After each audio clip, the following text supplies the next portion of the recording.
সবাইকে আন্তর্জাতিক মাতৃভাষা দিবস মহান ২১শে ফেব্রুয়ারির শুভেচ্ছা।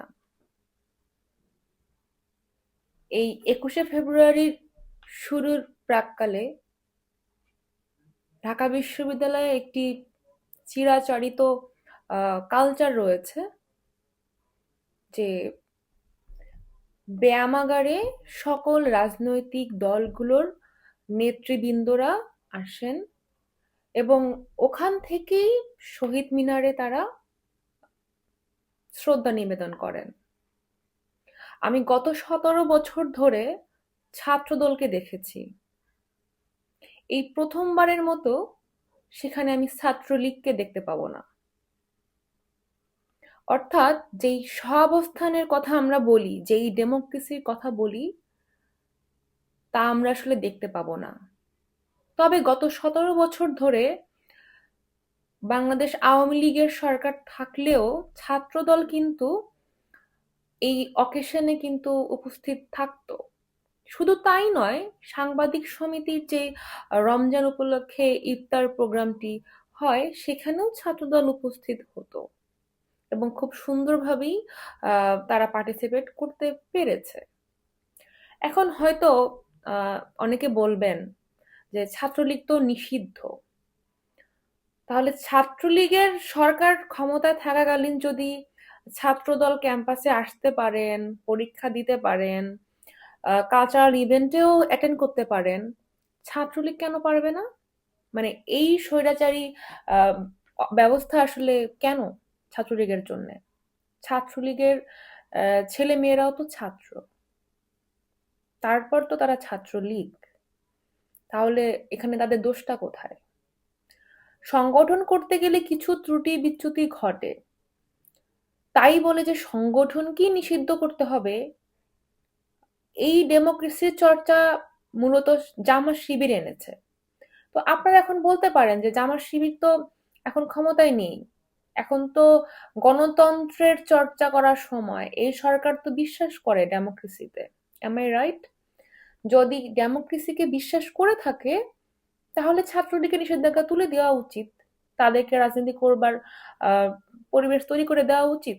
বর্তমান এই সরকার কি, এবং স্পেশালি ছাত্র দলের দায়িত্ব ছাত্রলীগ যাতে ক্যাম্পাসে তাদের স্বাভাবিক কার্যক্রমে ফেরত আসতে পারে, তারা পড়াশোনা করতে পারে, এটি তো নিশ্চিত করার দায়িত্ব আমি মনে করি ছাত্র দলের। আমি গত কয়েক বছর ধরেই এই রীতি নেওয়াজটি দেখেছি। হ্যাঁ, যে ছাত্রলীগ ছাত্রদল অবস্থান করছেন, খুব সুন্দরভাবেই হচ্ছে ২১শে ফেব্রুয়ারির প্রোগ্রামটি হতো এবং সেই রমজানে যে ইফতারের আয়োজন সেটিতেও তারা অংশগ্রহণ করত। তাতে কোনো কিন্তু সমস্যা হয়নি এত বছর ধরে। তাই আমি মনে করি এই মুহূর্তেও যদি ছাত্রলীগ ক্যাম্পাসে থাকতো তাতেও কোনো ধরনের সমস্যা হতো না। কেননা আপনারা লক্ষ্য করবেন যে ছাত্র ইউনিয়নের মেঘমল্লার বসুর যে অসুস্থতার খবরটি, এটি জানা মাত্রই ছাত্রলীগের সভাপতি সাদ্দাম হোসেন কিন্তু ফেসবুকে জানিয়েছেন। হ্যাঁ, তিনি দুঃখ প্রকাশ করেছেন। তার মানে আসলে এটাই দাঁড়ায় ছাত্রলীগ সম্প্রীতির রাজনীতি করে, ছাত্রলীগ ভ্রাতৃত্বের রাজনীতি করে। হ্যাঁ, কারণ ছাত্রলীগকে বলাই হয় যে তারা ভ্রাতৃত্ব সম প্রতিষ্ঠান। তাহলে এই ছাত্রলীগের রাজনীতি যে বন্ধ করতে হবে, ছাত্রলীগ রাজনীতি করতে পারবে না, এই প্রশ্নটি তো আসার কথা নয়। তারপরেও যদি কোনো কারণে মনে হয় যে রাষ্ট্রের যে এটা একটা আইনি ব্যবস্থার মধ্যে দিয়ে যেতে হবে, তাহলে সেটি করা যেতে পারে, সে ট্রায়ালটি হতে পারে। তবে এইভাবে কোনো ধরনের কোনো কারণ না দেখিয়ে কথার কথা হচ্ছে ছাত্রলীগকে নিষিদ্ধ করে দেওয়া হলো, ছাত্রলীগের ছেলে মেয়েরা ক্যাম্পাসে যেতে পারবে না, পড়াশোনা করতে পারবে না। এই বিষয়কে আপনারা কিভাবে দেখছেন? আজকে এই ২০শে ফেব্রুয়ারি আমি এই ভিডিওটা বানাচ্ছি। আহ, আমি আসলে অনেকটা আবেগতাড়িত হয়েই আসলে ভিডিওটা বানাচ্ছি, কেননা আমি আসলে দীর্ঘ বছর ধরে দেখে আসছি যে এই দিনটিকে কেন্দ্র করে সারাদিন প্রক্টর অফিসে যাওয়া, কার্ড বানানো, কারণ বিশেষ নিরাপত্তার একটা ব্যাপার রয়েছে। এই দিনটা ক্যাম্পাসের ছেলে মেয়েরা হচ্ছে আম, নিজেদের মতো চলাফেরা করতে পারে, বহিরাগতরা থাকে না, একেবারে নিজস্ব একটা পরিবেশ থাকে। সেখানে এই ছেলে মেয়েগুলো, এই ছাত্রছাত্রীরা কেন বঞ্চিত হচ্ছে? এই প্রশ্ন তো আমি নতুন সরকারকে করতেই পারি। নতুন সরকার কি এই বিষয়টিকে গুরুত্ব দিবে? এই ব্যাপারটিকে তারা কিভাবে দেখছে? তারা বলছে তারা গণতন্ত্রের জন্য দীর্ঘ 17 বছর ধরে নাকি যুদ্ধ করছে, ডেমোক্রেসির জন্য।